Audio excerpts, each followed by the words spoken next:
부동산 프로젝트 파이낸싱 부실 채권을 자산관리공사에 매각한 저축은행 60곳이 경영 정상화를 위한 자구 계획을 금융감독원에 제출했습니다.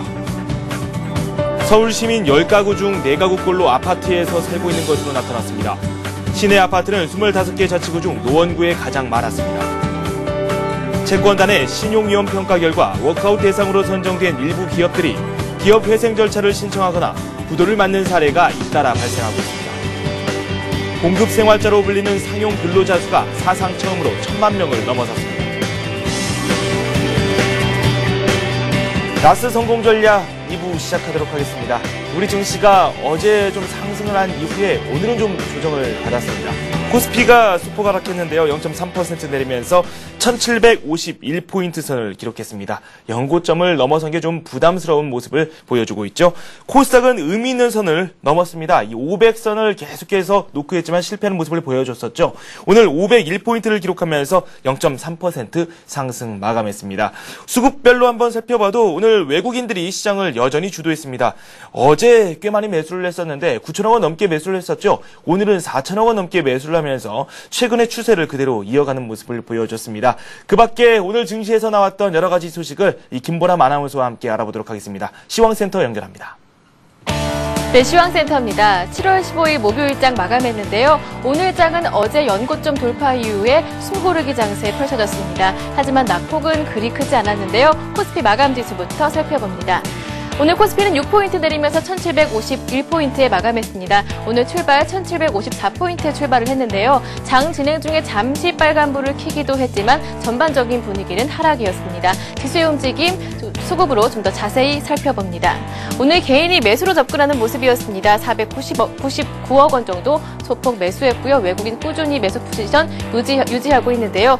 4천억 원 넘는 물량을 매수했습니다. 반면에 기관이 매도로 흐름을 바꾸면서 4,200억 원 정도 매도하는 모습이었습니다. 투신 쪽에서 집중적으로 매도세가 나왔고요. 연기금 쪽에서는 20거래일 연속으로 매수세 들어왔습니다. 코스닥은 조금 견조한 흐름이었습니다. 상대적으로 견조한 흐름 보여주면서 1포인트 오르면서 501포인트에 마감했는데요. 오늘 출발 501포인트 출발을 했습니다. 장중에 200일 이동 평균선이 저항선으로 작용을 했고요. 개인의 매물 부담으로 박스권 움직임은 그리 크지 않았습니다. 500포인트, 501포인트 사이에서 움직이다가 시초가 부근 501포인트에서 마감하는 모습이었습니다. 지수의 움직임 수급으로 다시 한번 확인합니다. 개인은 역시 매도하고 있는데요. 500억 원 정도 넘는 물량 매도했습니다. 반면에 기관이 400억 원, 외국인이 46억 원 소폭 매수하면서 지수의 상승을 이끌어주는 모습이었습니다. 이어서 외환시장 가봅니다. 원달러 원유 오늘은 딱 보합에 마감했습니다. 1202원 50전에 마감하는 모습이었는데요. 오늘 출발은 2원 내리면서 1200원에 출발했습니다. 하지만 지수가 약세를 보이고 그리고 글로벌 경기 둔화 우려감, 불확실성이 남아있는 상황에서 상승 압력을 작용했는데요. 하지만 1200원대 환율이 올라가면서 내고 물량이 나오면서 상승폭도 제한적인 모습이었습니다. 네, 이어서 오늘 유가증권 시장 시총 상위 종목들의 움직임 한번 살펴보겠습니다. 삼성전자가 오늘 조정받으면서 0.4% 내렸지만 82만 원대는 아직까지는 지켜주는 모습이고요. 포스코가 오늘 0.3% 내렸습니다. 현대차가 1.8% 오르면서 13만 9,500원 기록했고요. LG화학 추가적으로 오르면서 강보합 이어갔습니다. 한국전력이 1% 내렸고요. KB금융이 1% 조정받는 모습이었습니다. IT주인 하이닉스와 LG전자 오늘 2% 약보합 조정받는 모습이었습니다. 이어서 코스닥 살펴보겠습니다.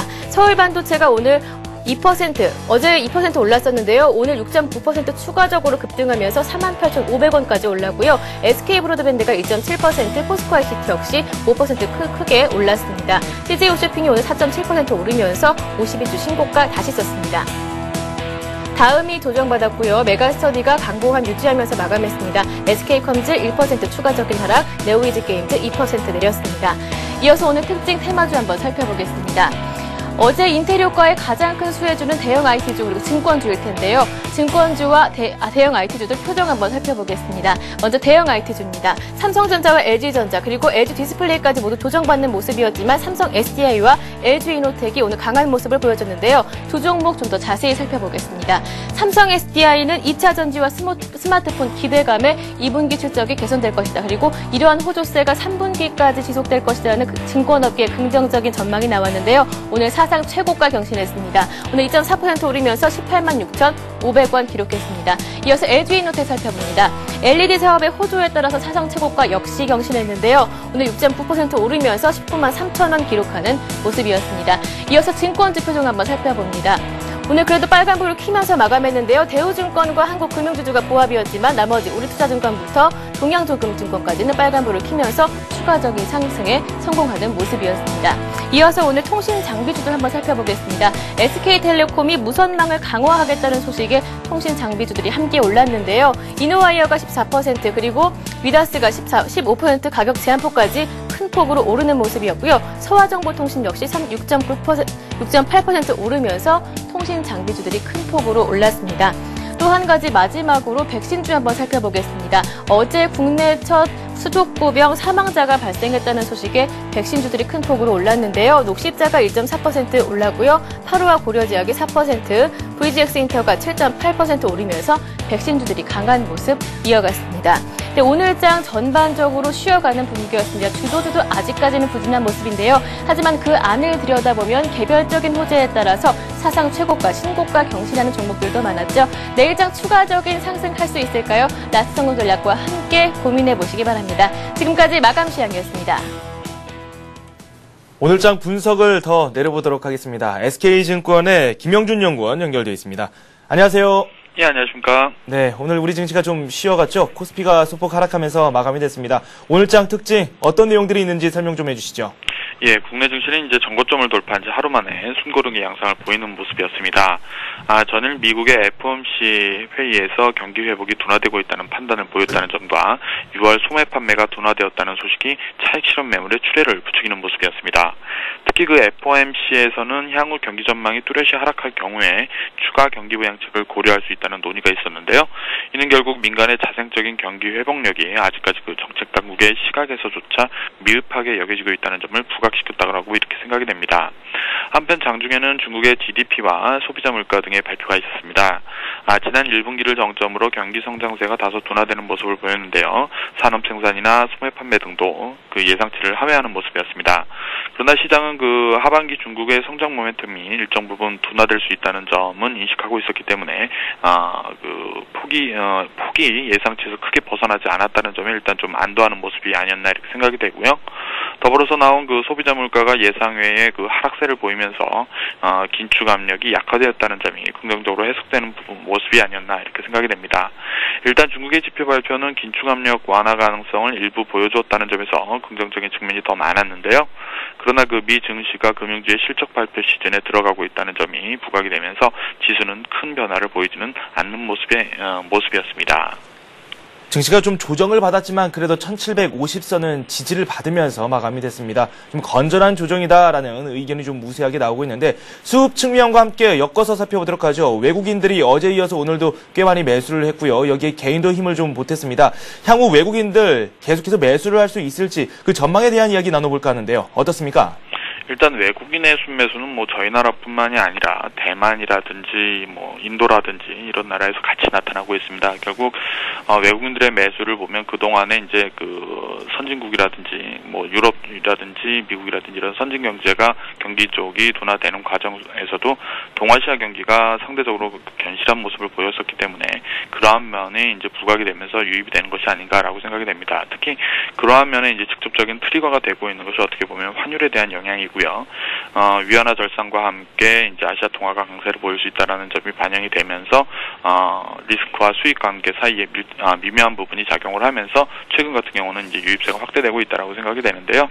결국 이러한 유입세는 뭐 당분간은 좀 더 지속될 수 있다라고 생각이 됩니다. 그렇지만 경기 둔화가 전반적으로 좀 진행이 되는 경기 회복 둔화가 모멘텀이 둔화되는 과정에 있기 때문에 최근처럼 외국인들의 유입세가 지난해 말이라든지 이런 식으로 해서 꾸준하게 유입되기보다는 차근차근 일부 유입됐다가 또 쉬다가 일부 유입됐다가 또 쉬다가 이런 식으로 반복될 가능성이 좀 높지 않나 이렇게 생각이 됩니다. 그래서 지수를 견인하는 동력으로서 외국인 수급은 좀 긍정적인데요. 이런 부분이 지속적으로 계속적으로 나타날 것이다 라고 판단하기는 좀 아직까지는 좀 어렵다라고 보고 있습니다.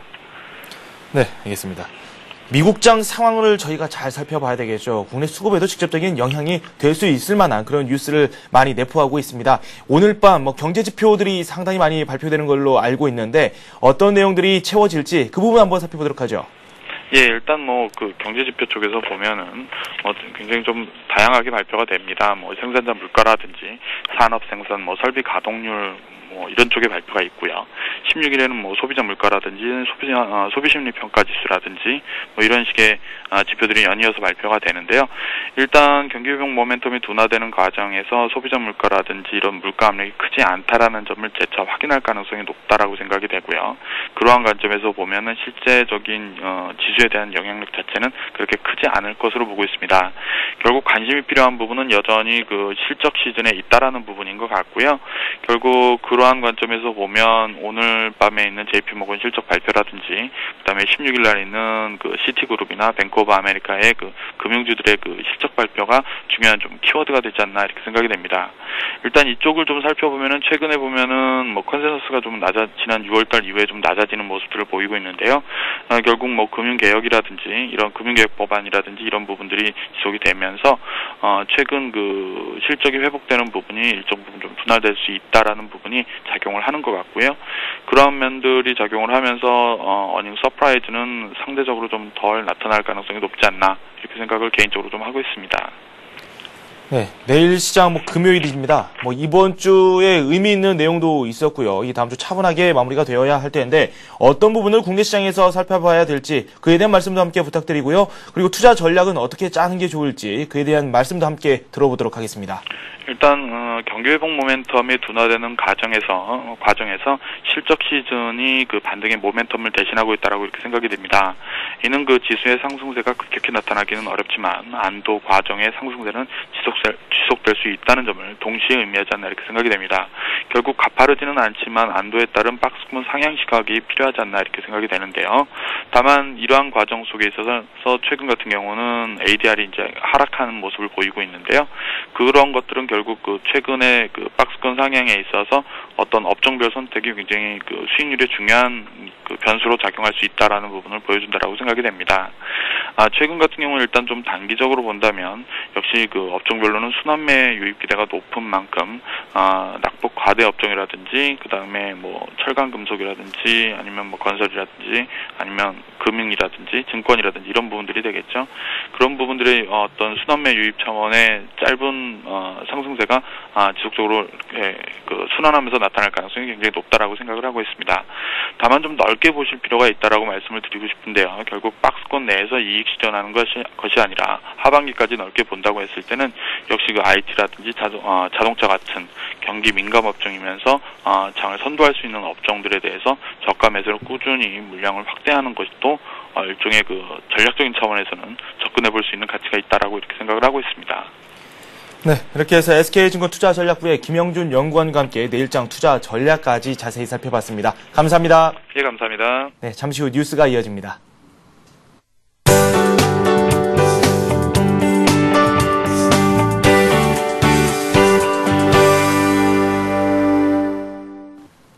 이 시각 주요 뉴스입니다. 부동산 프로젝트 파이낸싱 부실 채권을 자산관리공사에 매각한 저축은행 60곳이 경영 정상화를 위한 자구 계획을 금융감독원에 제출했습니다. 금감원은 가급적 다음 주까지 저축은행이 제출한 경영 개선 계획에 대한 심사 및 협의 과정을 거쳐 이달 말까지 개별 저축은행들과 MOU를 체결할 예정입니다. 금감원은 PF 부실 대출에 대한 경영진의 책임을 묻는 차원에서 자구 계획 중 대주주 증자 등 자본 확충 계획에 대해 엄격히 심사할 방침입니다. 대주주 증자가 여의치 않은 저축은행에는 자산 및 계열사 매각, 인력 구조 조정 등을 주문할 예정입니다. 서울 시민 10가구 중 4가구 꼴로 이 아파트에서 살고 있는 것으로 나타났습니다. 시내 아파트는 25개 자치구 중 노원구에 가장 많았습니다. 서울시에 따르면 올해 1월 1일 현재 서울 시내 아파트는 모두 132만 2,200가구로 전체 가구 32만 7,700가구의 40.6%에 달했습니다. 지역별로는 노원구가 전체의 12%인 15만 8,400가구로 가장 많았으며 강남구와 송파구가 각각 10만 3천 가구 안팎으로 뒤를 이었습니다. 반면 종로구가 9,700가구로 가장 적었습니다.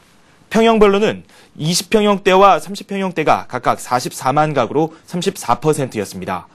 40평 이상 대형 아파트의 경우 강남구와 서초구, 송파구 등 이른바 강남 3구가 전체의 36.7%를 차지했습니다. 채권단의 신용위험 평가 결과 워크아웃 대상으로 선정된 일부 기업들이 기업 회생 절차를 신청하거나 부도를 맞는 사례가 잇따라 발생하고 있습니다. 금융권에 따르면 채권단으로부터 부실 징후 기업을 의미하는 C등급을 받은 총 38개 기업 중 건설사, 청구와 TNX중공업 등이 워크아웃 대신 기업 회생 절차를 신청했습니다. C등급을 받은 기업은 워크아웃을, 퇴출 대상인 D등급을 받은 곳은 기업 회생 절차 등을 신청해야 하는데 C등급 기업이 기업 회생 절차를 신청한 것입니다. 역시 C등급을 받아 워크아웃을 추진해야 할 톰보이도 2년 연속 적자 끝에 최종 부도 처리됐습니다. 봉급생활자로 불리는 상용 근로자 수가 사상 처음으로 1,000만 명을 넘어섰습니다. 통계청에 따르면 2분기 상용 근로자 수는 1,006만 명으로 1분기보다 25만 2천 명 늘었고 지난해 2분기에 비해서는 76만 6천 명 증가해 사상 최고치를 기록했습니다. 10년간 전체 취업자 수는 13% 증가한 반면 상용 근로자는 58% 증가해 훨씬 큰 폭으로 늘었습니다.